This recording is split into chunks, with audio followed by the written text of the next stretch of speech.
Yes.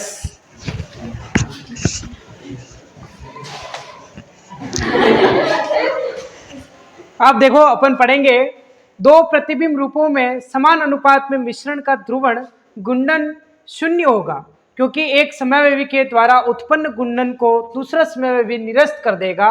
इस प्रकार के मिश्रण को क्या कहते हैं? रेशमिक मिश्रण। क्या कहते हैं? रेशमिक मिश्रण कहते हैं। इस प्रकार के मिश्रण को उसके नाम से पूर्व डीएल या प्लस माइनस पूर्व लग्न लगाकर प्रदर्शित करते हैं। क्या करते हैं? प्रदर्शित करते हैं। यानी रेशमिक मिश्रण क्या होता है? डी और एल रूप, इन दोनों को क्या होता है? मिश्रण होता है। डी और एल रूप का मिश्रण होता है। ठीक है, तो क्या है? दो प्रतिबिंब रूपों में समान अनुपात में मिश्रण का ध्रुवण, अब मिश्रण का ध्रुवण शून्य होगा। अब देखो, आधा भाग तो उसको मान लो कि कोई ये है, आधा भाग तो उसको एंटी क्लॉकवाइज यानी एल में घुमा रहा है। किसमें? एल में घुमा रहा है। और आधा क्लॉकवाइज घुमा रहा है यानी किसमें? घड़ी की दिशा में घुमा रहा है। आधा तो घड़ी की सुई की विपरीत दिशा में घुमा रहा है और आधा घड़ी की सुई की दिशा में घुमा रहा है। तो क्या करेगा? मान लो कि तुम एक हाथ मैं खींच रहा हूं, एक हाथ तुम खींच रहे हो, तो अपन दोनों क्या करेंगे? लोगों को लगेगा ये क्या कर रहे हैं, ये एक दूसरे को खींच ही नहीं पा रहे, दोनों बराबर कदम लगा रहे, तो अपन एक जगह से हिलेंगे ही नहीं। इसका मतलब ये कि अगर आधा इस दिशा में घुमा रहा है और आधा इस दिशा में घुमा रहा है तो एक दूसरे के प्रभाव को क्या कर देते हैं? एक दूसरे के गुणन, ध्रुवण गुणन को क्या कर देते हैं? वो शून्य कर देते हैं। यानी दो प्रतिबिंब रूपों में समान अनुपात में यानी 50% डी 50% एल या 50% प्लस या 50% माइनस के मिश्रण का ध्रुवण गुणन शून्य होता है क्योंकि एक समावयवी के द्वारा उत्पन्न गुणन को दूसरा समावयवी क्या कर देता है? निरस्त कर देता है। क्या कर देता है? निरस्त कर देता है। इस प्रकार के मिश्रण को रेशमिक मिश्रण कहते हैं। क्या कहते हैं? रेशमिक मिश्रण कहते हैं। और इस मिश्रण को लिखते कैसे? प्लस या माइनस करके भी लिखते हैं या फिर डी और एल रूपों में भी लिखते हैं। यानी आगे कि अगर अपन किसी भी चीज का नाम लिखेंगे तो उसके आगे लिख देंगे डी एल या फिर प्लस माइनस। ठीक, समझ में आया? जैसे उदाहरण किसमें होता है? कौन बनाता है मिश्रिक ये रेशमिक मिश्रण? ब्यूटेन टू ओल। तो याद रखना, ब्यूटेन टू ओल। अब प्रतिबिंब रूप के रेशमिक मिश्रण में परिवर्तित होने की प्रक्रिया क्या कहलाती है? रेशमीकरण। क्या कहलाती है? हाँ, प्रतिबिंब रूप का मतलब जैसे ये हाथ है और इसको दर्पण के सामने रख दूं मैं, तो ये हाथ का क्या बना देगा? दर्पण प्रतिबिंब बना देगा। इसीलिए प्रतिबिंब रूप के रेशमिक मिश्रण में परिवर्तित होने की प्रक्रिया रेशमीकरण कहलाती है। क्या कहलाती है? रेशमीकरण कहलाती है। अब नया टॉपिक, रेशमीकरण क्या है? आधा डी यानी 50% डी 50% एल रूप के मिश्रण को क्या कहते हैं हम? रेशमिक में। यानी ऐसा यौगिक जो 50% तो क्या क्लॉकवाइज घुमा दे, क्या कर रहे? समतल ध्रुवित प्रकाश को 50% अगर किस घड़ी की सुई की दिशा में घुमा दे और 50% घड़ी की सुई की विपरीत दिशा में घुमा दे तो वो एक दूसरे के गुणन को निरस्त कर देंगे। और इस प्रकार के मिश्रण को, ऐसा मिश्रण क्या कहलाता है? रेशमिक मिश्रण कहलाता है। और प्रतिबिंब रूपों के रेशमिक मिश्रण में परिवर्तित होने के प्रक्रम को या प्रक्रिया को रेशमीकरण कहते हैं। इसे डी या डी एल या फिर प्लस माइनस से भी दर्शाते हैं। समझ में आ गया? अब है आगे धारण क्या होता है? नया टॉपिक, धारण क्या होता है? धारण को इंग्लिश में कहते हैं रिटेंशन। क्या कहते हैं? रिटेंशन कहते हैं। ठीक है, अब रासायनिक अभिक्रिया के समय एक असम्मित का मतलब होता है जो ऐसा कार्बन, बोलो, ऐसा कार्बन जिसके चारों हाथों पर अलग अलग मेहमान जुड़े हो, अलग अलग चीजें, जैसे एक पे क्लोरीन एक पे ब्रोमीन। और कायरल कार्बन को क्या कहते हैं हम? असम्मित केंद्र कहते हैं। क्या कहते हैं? असम्मित केंद्र। ऐसा केंद्र जिसकी चारों संयोजकताओं पर भिन्न भिन्न तत्व जुड़े हो, ऐसा केंद्र क्या कहलाता है? असम्मित केंद्र। असम्मित केंद्र के आबंधों, आबंध का मतलब बंध, ठीक है, आबंधों के त्रिविम विन्यास, त्रिविम का मतलब होता है 3D। क्या होता है? 3D। त्रिविम विन्यास की अखंडता, अखंडता का मतलब नवरात्रि में ज्योत लगाते हो 9 दिन तक अखंड रहनी चाहिए। ठीक है, तो इसका मतलब अखंडता का मतलब बिना टूटे, जो पहले था अब भी वैसे ही, नौकरी लगने के बाद उस इंसान में कोई चेंज नहीं आया, वो क्या है, अखंड है। ऐसा नहीं कि नौकरी लगने से पहले तो अच्छा बोलता था, नौकरी लगने के बाद एकदम से घमंड आ गया, तो ऐसा नहीं है। यानी ऐसा इंसान जो अखंड रहे, जो पहले था वैसा का वैसा अब भी दिखता हो, वो क्या रहता है, अखंड रहता है। तो अखंडता बने रहने को क्या कहते हैं, विन्यास का धारण कहते हैं, विन्यास का धारण।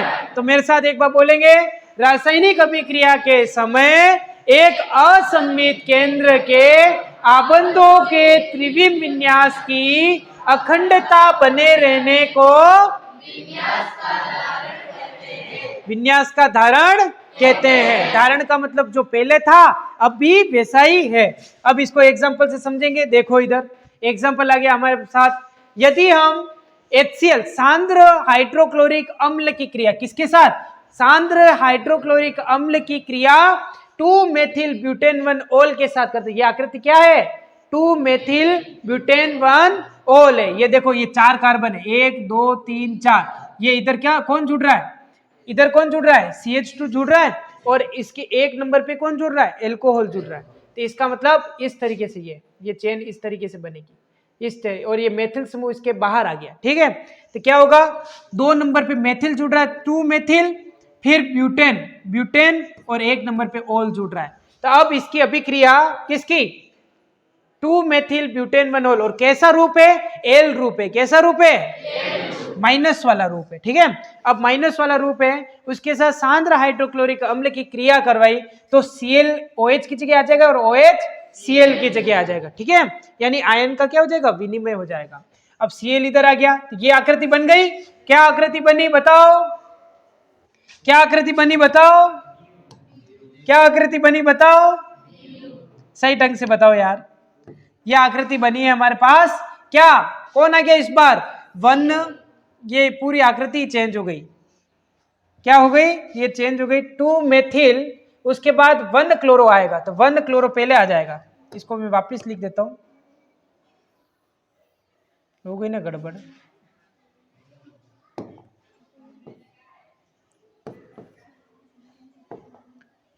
क्लोरो पहले आएगा, सी पहले आता है, 1 क्लोरो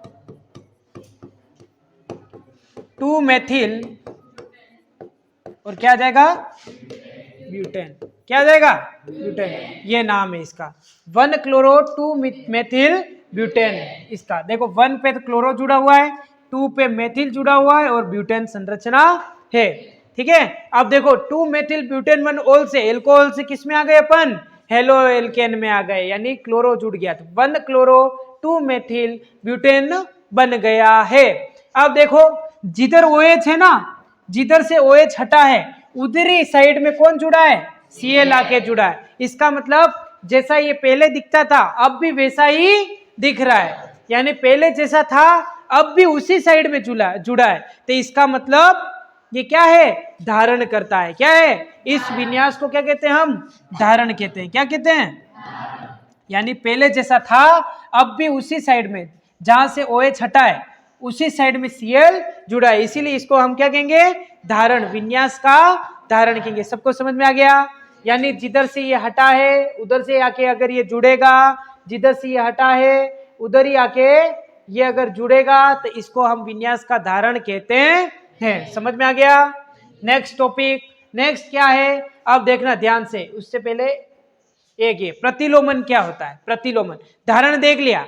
अब ये प्रतिलोमन भाई साहब जो है ये नौकरी लगने के बाद बदल गए। क्या हुआ है, नौकरी लगने के बाद बदल गए, इनका एटीट्यूड चेंज हो गया है। देखो, जब असममित कार्बन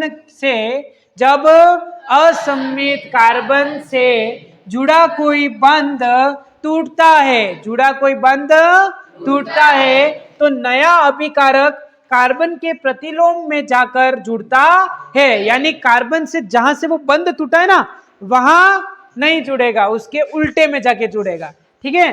तो इसे विन्यास का क्या कहते हैं, प्रतिलोमन कहते हैं। धारण में क्या होता था कि जहां से वो टूटा है वहीं आके जुड़ रहा था, लेकिन प्रतिलोमन में ऐसा नहीं। प्रतिलोमन में जहां से वो टूटेगा वहां आके नहीं, उसके प्रतिलोम में जाके जुड़ेगा। देखते हैं हम कैसे, ये से प्रतिलोमन, धारण तथा रेशमीकरण। अब जब बंध टूटता है, कार्बन से बंध टूटता है, तो 3 कंडीशन आती है। कितनी कंडीशन आती है?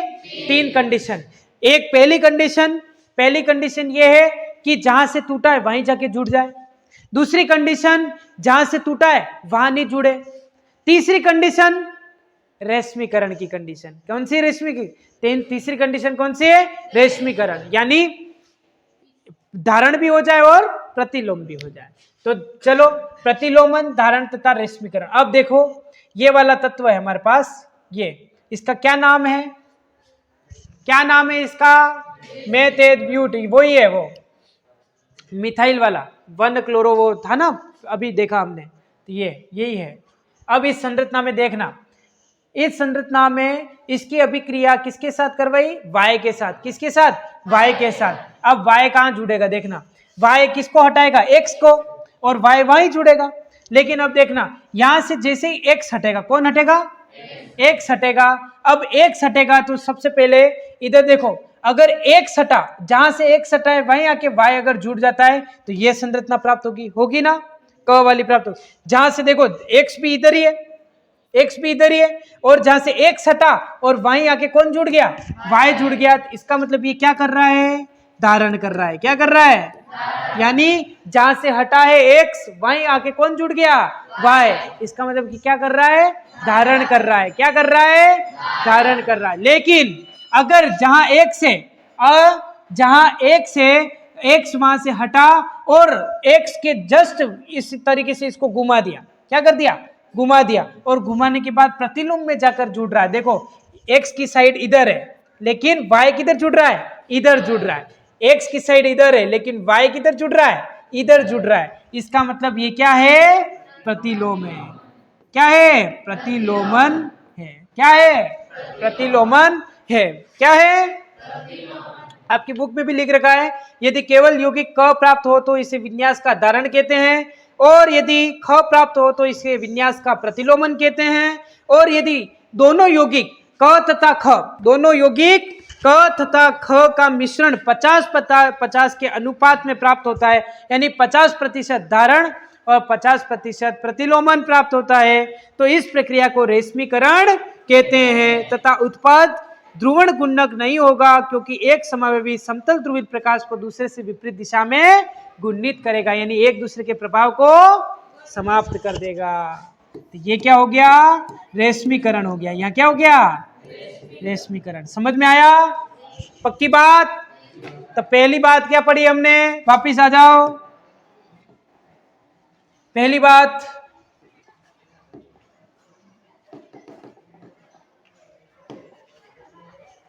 दो प्रतिबिंब रूपों में समान अनुपात में मिश्रण का ध्रुवण गुणक 0 होगा, क्योंकि एक दूसरे के प्रभाव को, यानी एक समावेशी के द्वारा उत्पन्न गुणन के को दूसरा समावेशी क्या कर देगा? निरस्त कर देगा। इस प्रकार के मिश्रण को रेशमिक मिश्रण कहते हैं, और इसे डी और एल या प्लस माइनस से दर्शाते हैं। उदाहरण है इसका ब्यूटेन टू ऑल, यानी एक अगर डी में घुमाएगा तो एक अगर एल में घुमा देगा, तो एक दूसरे के प्रभाव को क्या कर देंगे? निरस्त कर देंगे। क्या कर देंगे? निरस्त कर देंगे। ठीक है बेटा, समझ में आया उल्लू? अब देखो, धारण क्या है? रिटेंशन। रासायनिक अभिक्रिया के समय एक असममित केंद्र के आबंध के त्रिविम विन्यास की अखंडता बने रहनी, यानी पहले जहां था वैसा ही अब होगा, यानी जहां से टूटा है नया मेहमान भी उसी आके वहीं आके जुड़ेगा, यानी एक जैसे ही दिखेगा, तो उसको क्या कहते हैं? हम विन्यास का धारण कहते हैं। विन्यास का धारण कहते हैं। अगला टॉपिक क्या था? ये देखो, इस तरीके से HCl की अभिक्रिया इसके साथ करवाई तो जिधर OH है उधर ही जाके कौन जुड़ गया? Cl जुड़ गया। इसका मतलब क्या हो गया? धारण हो गया। क्या हो गया? धारण हो गया। प्रतिलोमन क्या है? तो प्रतिलोमन होता है क्या कि जब असममित कार्बन से जुड़ा हुआ कोई बंध टूटता है तो नया अभिकारक कार्बन के प्रतिलोम में जाकर, यानी उसके प्रतिबिंब रूप में, किसमें? प्रतिबिंब रूप में, उसको घुमाने के बाद जो मिलता है ना, उसमें जाकर जुड़ेगा। तो इस प्रकार के विन्यास को हम प्रतिलोमन कहते हैं। और 3 कंडीशन प्राप्त होती है। कौन कौन सी प्राप्त होती है? बताओ, कौन कौन सी कंडीशन प्राप्त होती है? यदि इसकी अभिक्रिया y के साथ करवाई तो अगर y x की दिशा में जुड़ता है तो धारण, y अगर ये जो y है x की विपरीत दिशा में जुड़ता है, प्रतिलोम में जुड़ता है, प्रतिलोमन। और अगर क और ख दोनों का 50-50, कितना? 50% 50% क और 50%, यानी 50-50 के अनुपात में अगर ये दोनों जुड़ जाए तो उसे हम रेशमीकरण कहते हैं, रेशमीकरण कहते हैं। ठीक है, तो ठीक है, इतना ही था टॉपिक।